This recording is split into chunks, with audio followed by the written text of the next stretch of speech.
Hello, collective. Ayan. So, ano yung mga paparating sa inyo? Yung titignan natin.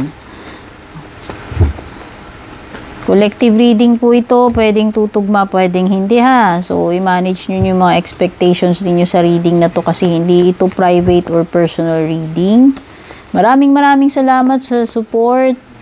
Sa mga laging nanonood, sa mga nag-subscribe, naging member ng ating YouTube at nag-subscribe sa ating Facebook page, yung mga nag-avail ng mga personal readings, thank you. Also, regarding personal reading services, mag-message privately po kayo sa aking Facebook page. And please, wag na po kayo mag-PM doon ng mga nangihingi ng pre-readings kasi ginagawa ko naman yan, ina-announce ko yan. Ang demand nyo kasi is mag-PPM kayo doon na nangihingi ng reading. Hindi ganun. Personal reading na tawag doon. Para sabihin ko yung iba talaga nag-iipon pa sila ng pang-personal reading nila. Hindi naman sa ano, 'di ba? Nakakahiya naman doon sa iba.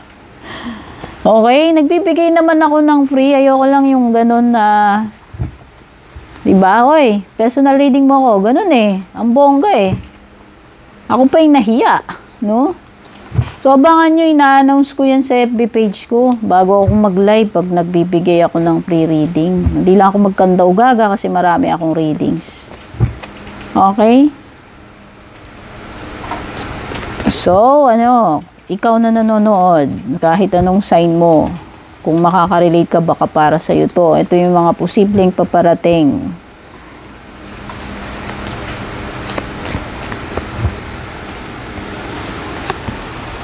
Beware of greed. Uy, meron ditong maramot.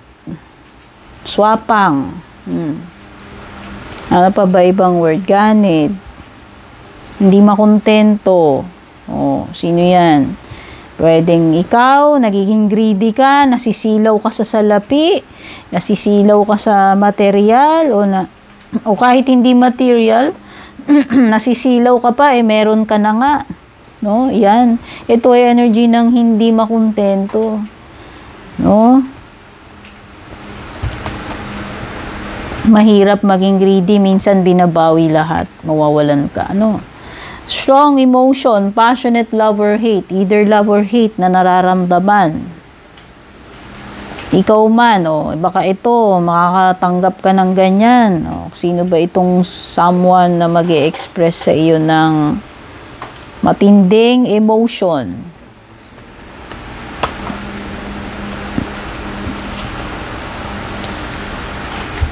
Wow! Announcement!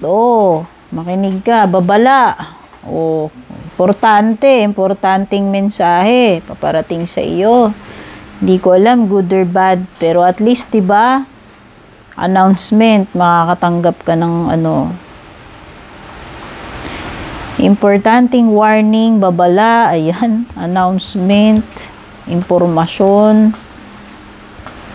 o baka mabalitaan mo, ikakasal na si ganito, ganyan. Broken ring, parting of the ways in either romance or business. So, may breakup na magaganap, whether sa career, sa company, business partnership, o romantic. Magjowa man o hindi, sa negosyo man yan. Basta meron ditong dalawang maghihiwalay.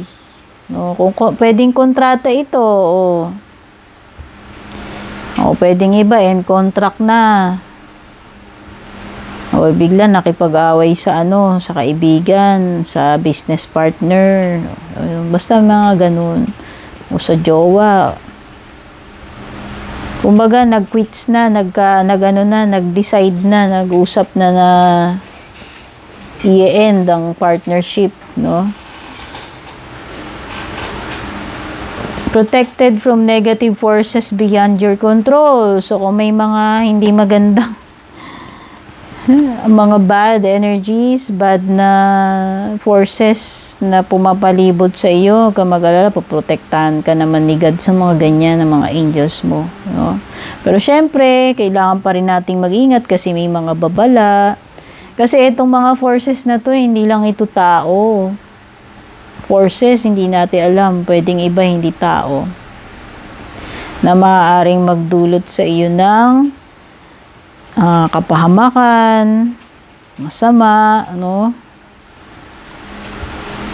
Work achievement success. So, ayun, meron kang accomplishment.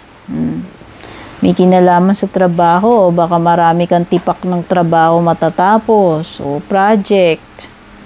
O baka isang napakalaking project matatapos na finally. Magiging successful ito. Ano naman itong gagawin mo? Career, business related man yan or sa personal, meron kang dito magiging proud ka kasi natapos mo na finally, no? And pwedeng ang maganda yung naging outcome, naging successful yan. Hard work, dahil yan sa kasipagan mo. So, siguro magkakaroon ka ng reward, achievement pagdating sa work. Kung ano man yung pinagkaabalahan mo na yan, pinagtuhunan mo ng iyong time at kasipagan, ano? O pwedeng meron pang paparating na marami pang gawain kasi hard work ahead So, pwedeng magiging very busy pa, marami pa uling task na darating sa iyo, trabaho na kailangan tapusin. Pero, meron ditong swerte. Di ba? May paparating sa iyong swerte.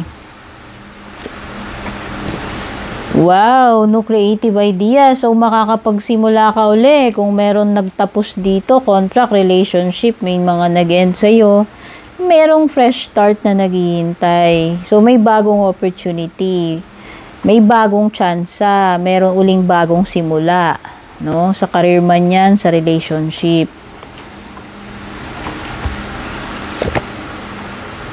Solid foundation. Success with effort. O, diba? So, lahat, sulit. Sulit yung lahat ng pagpapagod na ginawa mo, yung mga effort mo. Kasi, yan ay magbubunga sa iyo ng completion, achievement, success. Mare-reward lahat ng sacrifices mo, efforts mo, energy na ginugol mo dito, kasipagan, etc., etc. Congratulations. Take care and babush.